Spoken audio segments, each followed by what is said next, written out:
كانوا يذكرون الصادق، كانوا يذكرون الأمين.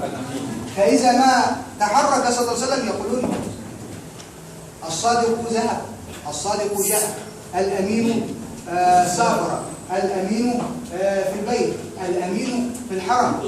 ولذلك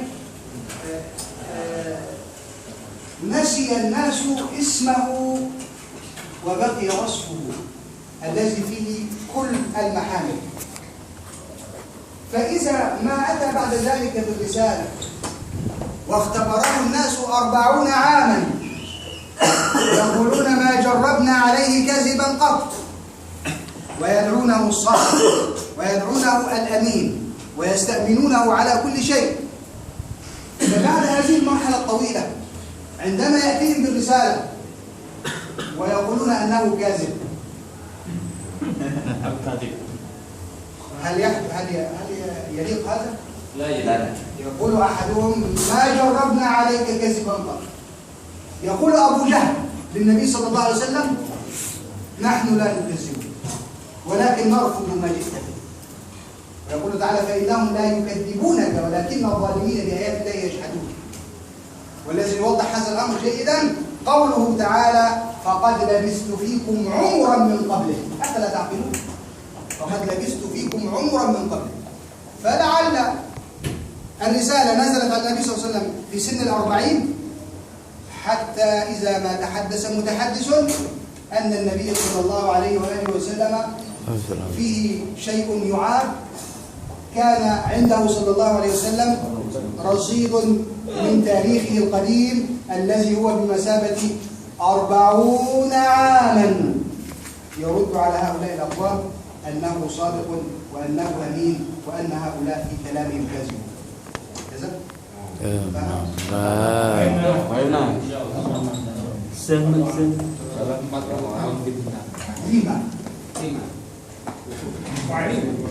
بواسطة أمين الوحي جبريل عليه السلام. سيدنا جبريل طبعا نحن نعرف سيدنا جبريل. إذا التعريف هذا التعريف بالإلهام ده. الإلهام هو إلهام يقذفه الله تعالى في قلب العبد. يقذف الله تعالى في قلب لديه. ومثاله إن روح القدس نفس في روحي أنه لن تموت نفس حتى تستوفي أجلها ورزقها فاتقوا الله. يقذفه الله تعالى من قلب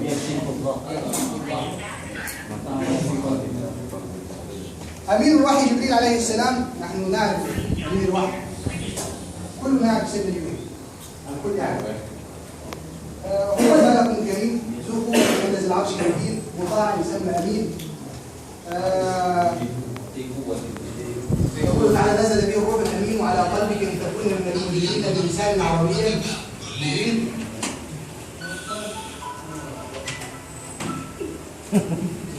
هذا نسمع محمود. أسأل سؤال. القرآن كل الوحي أم نوع من الوحي؟ القرآن الكريم هل هو كل الوحي أم هو نوع من الوحي؟ نوع من الوحي. تمام، هو نوع من الوحي.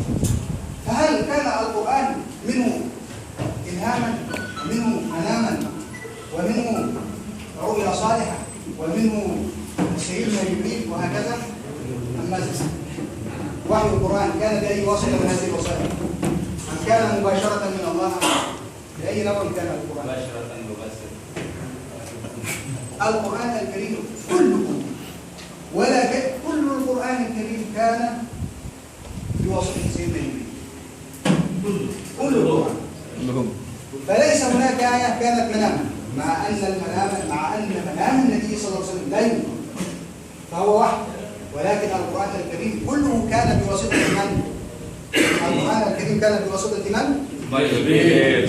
لم يكن هناك منه مناما ولا إلهاما ولا ما كان كلاما، وإنما كان كله بواسطة سيدنا جبريل. اليهود كان لهم موقف من سيدنا جبريل. اليهود كان لهم من سيدنا جبريل عليه السلام موقف. ما موقف اليهود من سيدنا جبريل؟ سألوا النبي صلى الله عليه وسلم من ينزل عليك بالرسالة؟ قال ينزل علي بها. قالوا جبريل هذا عدو لنا لو أن ميكائيل هو الذي ينزل عليك بالرسالة لآمن، ولكن إذا كان جبريل هو الذي ينزل عليك بالرسالة فجبريل على ونحن لا نؤمن.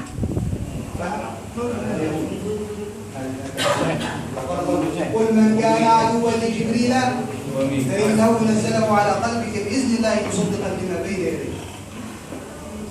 فاليهود يعني يقولون أنهم بينهم وبين سيدنا جبريل عداوة. سيدنا جبريل عندما كان ينزل النبي صلى الله عليه وسلم كان ينزل في عدة صور. كان يراه النبي في الصورة الملكية. والصورة الملكية كما وردت أن سيدنا جبريل له 600 جناح. له 600 جناح. نعم. قال أنه حمل طريق أو ملوك على جزء من جناح وصعد به إلى ثم جعل عليها سبا. وعندما فرد جناحين سد الأفق وكان فوق الشمس سد الأفق، فكان يظهر للنبي صلى الله عليه وسلم في صورته الحقيقية، وكان يظهر له في صورة إنسان يراه الحاضرون ويستمعون إليه، فكان يأتيه في صورة صحابي معروف في صورة إنسان غير معروف. من الصحابي الذي كان ينزل سيدنا جبريل في صورته؟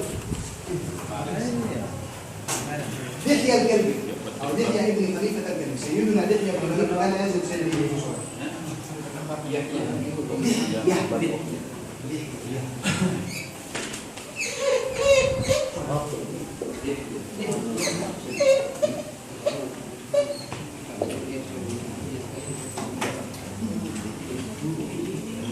كان يظهر للرسول في صورة الحقيقية الملكية، وكان يظهر للرسول في صورة إنسان يراه الحاضرون ويستمعون إليه، وكان يهبط على رسول الله صلى الله عليه وسلم خفية لا يراه أحد ولكن يرى أثره، لأن النبي صلى الله عليه وسلم عندما ينزل يتغير يعرق وهكذا.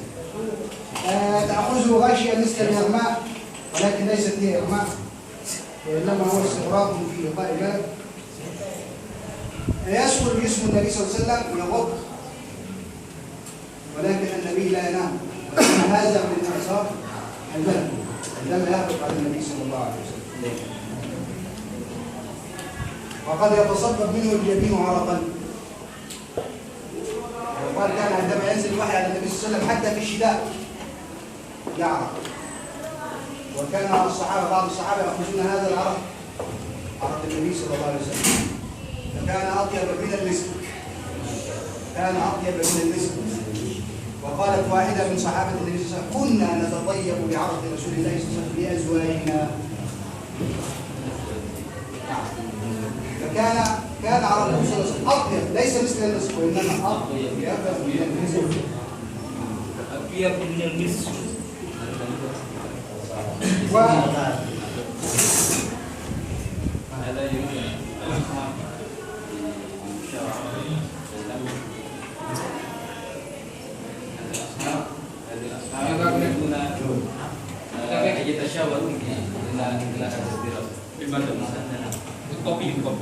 الآن تفضل.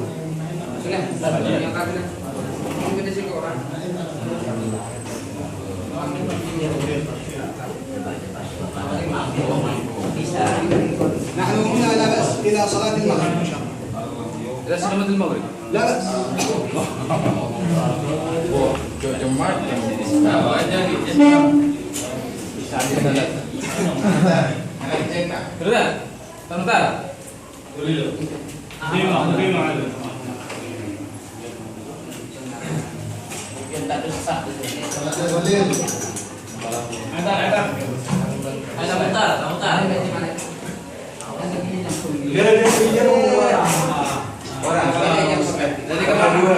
Agak ini kapan bersuara di Malengat? Bahasa Arab ya? Bahasa Arab. Indonesia.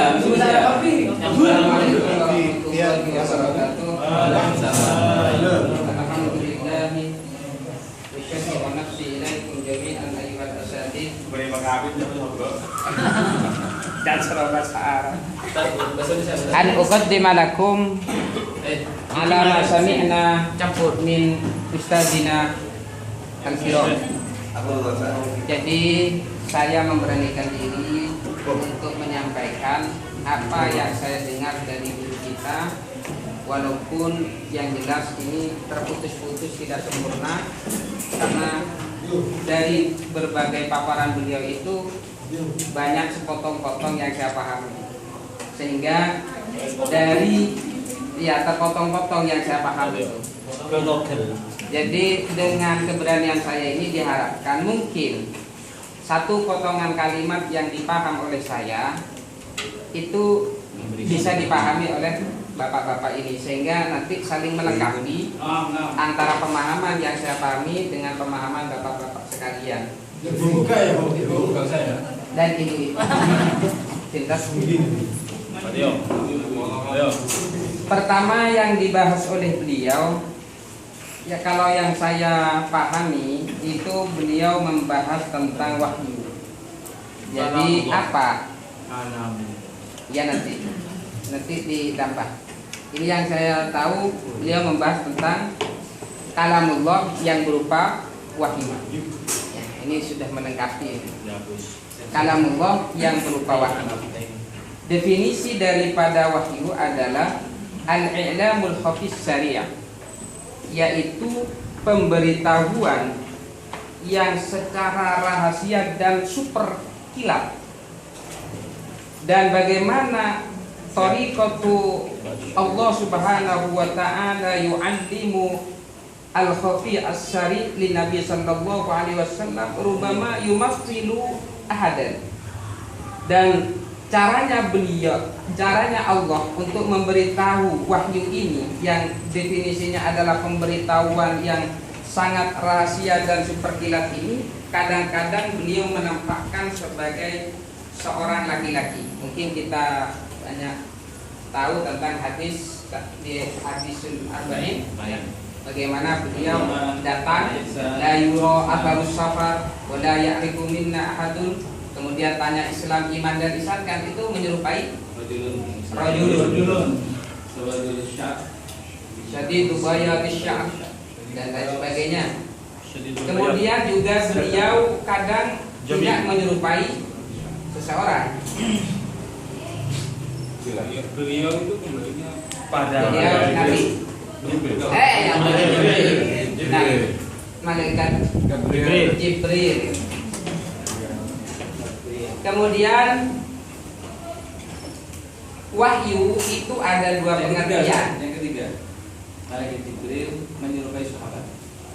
Malaikat Jibril menyerupai sahabat. Terus bentuk aslinya malaikat Jibril bisa menyerupai bentuk aslinya yang bersayap. Enggak Aslinya menunjukkan bisa berbentuk asli. Hadimat milu Jibril bidati. من صور جبريل من صور جبريل asli. صورته الشخصية صورة الشخصية الملكية الملكية التي لا يبقى الإنسان بدراءه عليها. لا يستطيع الإنسان أن يراه إلا أن يكون نبيا. إلا أن يكون. Tapi ketika malaikat Jibril وفي حديث سيدنا عمر بينما نحن جلوس عند رسول الله صلى الله عليه وسلم طلع علينا شاب شديد بياض الثياب شديد سواد الشعر لا يرى عليه أثر سفر ولا يعرفه منا أحد، ليس لحية وإنما لحية في صورة، يتمثل في صورة إنسان غير معروف أو يتمثل في صورة أحد الصحابة. Maaf, sebelum diteruskan itu tadi sudah menyangkut pada bentuk-bentuk wahyu. Jadi di belakang tadi kan definisi wahyu. Iya. Itu saja dulu. Tadi kan di Thariqat itu tadi sudah bentuk-bentuk wahyu. Jadi definisi dulu tadi ada itu ada yang Asati dan Al-Lughawi itu dulu ya. Iya, ini anu Pak. Sepotong. Tumpang tindih. Nah, makanya Satu paket. Jadi satu paket tentang wahyu. wahyu definisi dulu, jangan langsung ke macam-macam wahyu tadi bentuk wahyu. Definisinya kan sudah. Belum selesai. Istilahnya belum. Tadi yang salah lughatnya aja. Kenapa sudah mati ya? Jadi saya bantu ya. Iya. Oke. Wahyu itu ada dua. Kalau kata beliau, ada wahyu hakikatan, ada wahyu buatan. Kalau wahyu hakikatan seperti yang tadi disampaikan oleh beliau, ya. Ya'lamullah ta'ala, Ya'lamullah ta'ala ma yastafi min ibadihi ma arada min hidayati ila akhir. Kemudian wahyu sendiri itu kan terbagi menjadi 4. 5.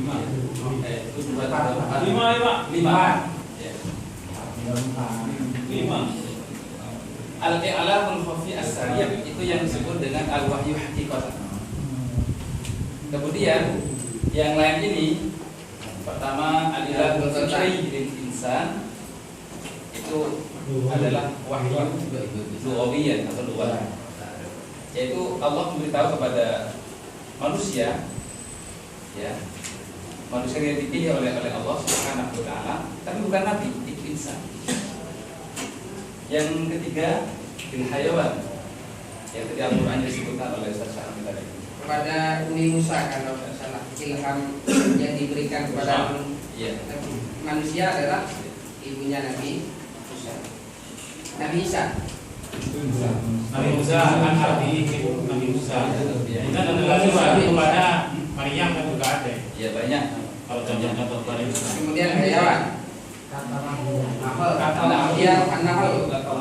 Hewan itu adalah nahl ya. Apa? Lebah. Terus isyarat. Seperti isyaratnya Nabi Zakaria kepada saudaranya Nabi Yahya. Itu juga disebut wahyu tapi luar. Kemudian takrif daripada wahyu ini, tulisnya di bawah. Ilahullahi ta'ala man istafahu min ibadihi ma arada hidayata bi tariq. Ma arada min hidayatin bi tariqatin syari'atin qawmiyatin. Ghairi mu'taratin. Mu'tadatin tanpa biasa. Dan tantangan. Ya ini maaf saya tidak bisa ditentang menurut saya. Ternyata tidak lumrah. Adalah pemberian tahu Allah Subhanahu wa taala kepada orang yang dipilihnya dari hamba-hambanya ma'arada min hidayati kullama arada oh yang panjang istilahku hidayah terhadap segala sesuatu yang berupa hidayah, dengan cara yang sangat singkat, cepat, kemudian sangat rahasia dan tidak biasa.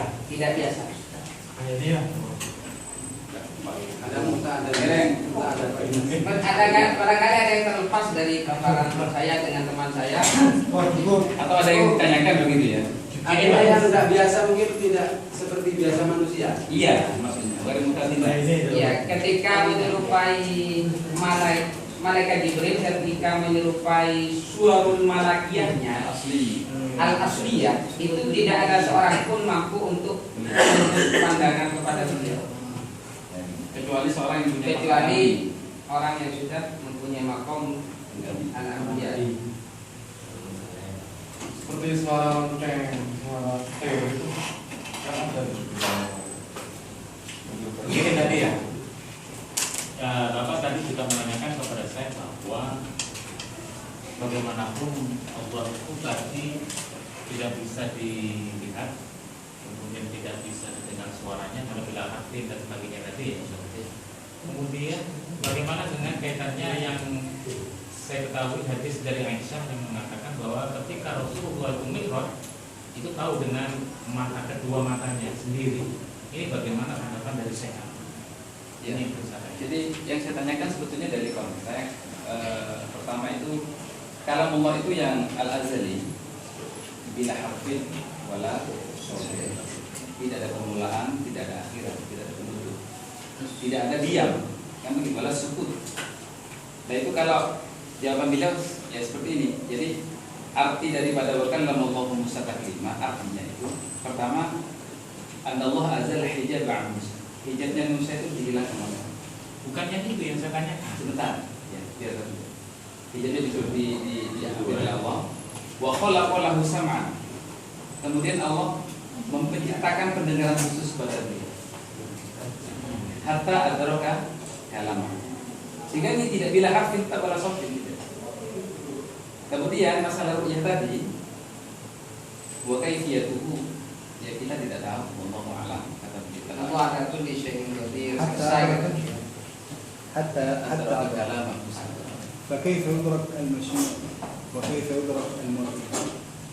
يدرك المسموع بأداة السماع ويدرك المرئي بأداة الرؤية.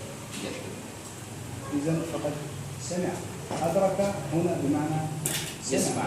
أي إدراك المسموع يكون بالسماع وإدراك المرئي يكون بالرؤية. Jadi itu إلا إذا كان أمرا مستنبطا. idrok itu ada dua, ada idrok dengan mendengar atau idrok dengan ru'yah. Kalau tadi ditanyakan hadis Siti Aisyah radhiyallahu anha bahwa beliau melihat dengan kedua ma'rifat beliau, itu hakikat. Tetapi kita tidak tahu. Wallahu a'lam. Wal kaifiyah majhulah. Bulan. Kalau dalam bahasa Jawa kan wa kaifiyatuhu majhulatun wal mas'ulu bihi al-bid'ah. Tetapi nanti kita kata Syekh tadi insyaallah akan melihat Allah di surga, amin ya rabbal Amin. Kalau masuk surga. ya, Amin. Mudah-mudahan. Kemudian wahyu terbagi dua. Ada wahyu wasitatin, ada wahyu wasitatin. Artinya kaifiyah. Bukan wahyu ada satu dua. Caranya penyampaian wahyu ada dua cara, wasitatin dan wahyu wasitatin. Yang wahyu wasitatin ini seperti kita lihat pada ayat wa kallamallahu Musa taklima. Yang diwasitatin ini semua Al-Quran di ru'yah. Di mana? Ada. Tidak. Jadi Al-Quran itu semuanya salatu najuzan wasilah yanzilu ila Rasulillah biwasitatil qulub. Walaupun dalam keadaan tidak dalam keadaan mana? Macam-macam. Tidak. Jadi kata beliau, ya Syekh, ada soal kaifa yaqbalu an-nabiy sallallahu alaihi wasallam di inzal Quran hal huwa biwas Jibril aw fil manam aw dzalik. القرآن كله من أوله إلى منتهاه ليس فيه كلمة واحدة إلا طريق ليس فيه إلهاما وليس فيه مناما لا وليس فيه منام. ليس Ya. Wa fil hadis awal ma bidi'a bihi aku ya as-salih fi naum maka la yara ru'yan illa ja'at mithla falak as-salam. Nah, ana Aisyah. Nah, ada hadis kaifa menurut هذا يتحدث عن يعني هذا الحديث في البخاري وسمى الباب بتاعه اسماه كتاب بدء الوحي. بدء الوحي. فكان أول ما بدأ به رسول الله صلى الله عليه وسلم من الوحي الرؤيا الصالحة في النوم. وكان مقداره كم؟ 6 أشهر. فكان لا يرى رؤيا إلا جاءت مثل فلق الصبح وهي جزء من 46 جزءا من النبوة. وهذا كله قبل أن ينزل عليه جبريل. فلما نزل جبريل كان من أول ما نزل به جبريل بسم الله الرحمن الرحيم اقرأ باسم ربك الذي خلق الإنسان من علق. Jadi kalau hadis yang dari Ustaz Nurul tadi itu ibatil wahyu, bukan wahyunya. Selama 30 sekian bulan Rasulullah itu memang sering ada ru'yatus shalih. Makanya artinya itu mungkin tahiyah. Iya, tahayyuk, persiapan untuk menerima wahyu. Tapi kalau wahyu Al-Qur'an min suratil Fatihah ila suratil An-Nas kulluhu biwasitatil Jibril. Kemudian yang menarik ini menyangkut وكان بواسطة جبريل حتى يعني لا يشك شك أن هذا القرآن يعني من عند النبي مع أن الرؤيا وحي ومع أن الإلهام للنبي وحي ولا سبيل للشيطان عليه إلا أن الله تبارك وتعالى أراد لهذا القرآن زيادة تأكيد فلم يكن منه حرف واحد إلا بواسطة جبريل عليه السلام. Jadi intinya faidah daripada wahyu yang diturunkan kepada Rasul dengan malaikat Jibril untuk menghilangkan adanya auham atau prasangka. Karena kalau masih lewat manam, lewat mimpi, itu masih ada kemungkinan ada campur tangan yang lain. Sehingga dengan demikian bahwa Al-Quran secara keseluruhan diwasitah Jibril itu menghilangkan auham, apa prasangka yang salah. Bahwa memang semua huruf itu semuanya melalui malaikat Jibril. Kemudian yang menarik dari sisi hukum la yajuzu ayyun saba asma'ul dzat li ahadin. Tidak boleh. هذا زيادة على الموضوع. Ini tambahan, bukan keluar dari materi, tetapi ini tambahan dari beliau dan sempat saya catat. Disampaikan. قال من توضيح الرؤية الحقيقية أو السماع الحقيقي إنه هو السميع. لا بأس أن تفضل. Karena ada ilmu baru bagi saya, tidak boleh menisbatkan asma'ud dzat kepada seseorang, tetapi asma'ud dzat itu khusus kepada Allah. Tetapi kalau menisbatkan asma'us sifat itu masih dibolehkan. Malah tadi saya sempat mau nanya, bagaimana dengan hadis takhallaqu bi akhlaqillah. Coba lagi itu gini. Ya. Kaifa idza wajadna rajulan ismuhu Abdurrahman. Ar-Rahman wa asma'us Asma'ud dzat. Ar-Rahman asma'ud dzat. Ya, iya. Lakin idza wajadna rajulan ismuhu Abdurrahman. Kita ubah dulu. Rahman.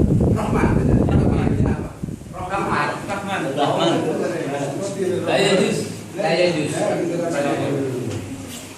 أما عبد الرحمن عبد الله يجوز. عبد الأحد هذا يجوز. Fi yaumiyah hakata bila qasdin Al-Manduriyah hakata ya tala'am bi ismi ahad kami sili Abdurrahman hakata ahyanan Rahman. هو لا يقصد بذلك معاندة الله تبارك وتعالى وهو لا يعرف Layak ini. ولا يتعمد لكن إذا تعمد ذلك فقع في الاسم. Kalau tidak ada kesengajaan dan tidak ada tahu. tidak apa-apa. يسمونه هنا خير الأنام Khairul anam. وخير الأنام هو سيدنا رسول الله. La Muhammad. كيف هو خير الأنام؟ هو خير الأنام من؟ واحد من سيدنا رسول الله صلى الله عليه وسلم. Ini nggak boleh ilmu baru nih kan? Memberi nama kepada seorang yang khairul anam itu tak boleh. Karena khairul anam itu ممكن hanya maksud يسمى خيري أو يسمى مثلا أنا خيري أما خير الأنام هو سيدنا رسول الله. Kalau Muhammad Khairul Anam, نعم. Muhammad khairul alam. Tahu pun ya. محمد هو سيدنا محمد خير الأنام. لكن لا يسمى الإنسان العامي خير الأنام. Muhammad khairul anam. Sama Muhammad. Karena pada Muhammad kan. Muhammad Mukhtar. Baru ini.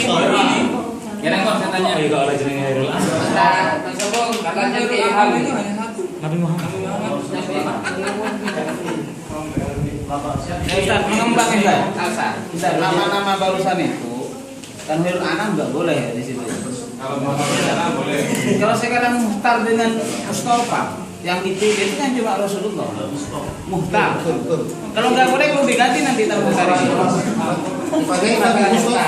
Al-Muhtar ada min asma'i nabi. هل يجوز أم لا؟ النبي صلى الله عليه وسلم له أسماء كثيرة، حتى بعض العلماء يعني تتجاوز 300 اسم.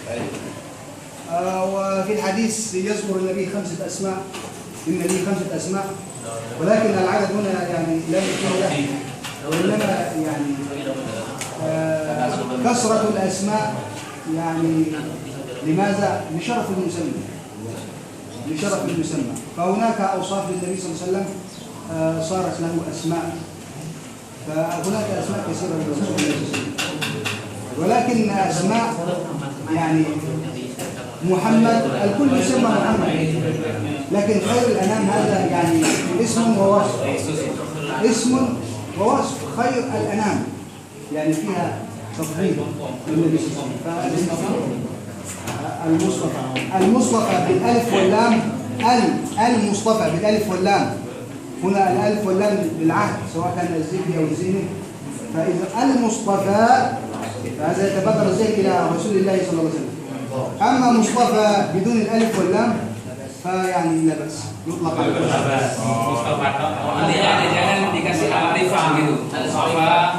مصطفى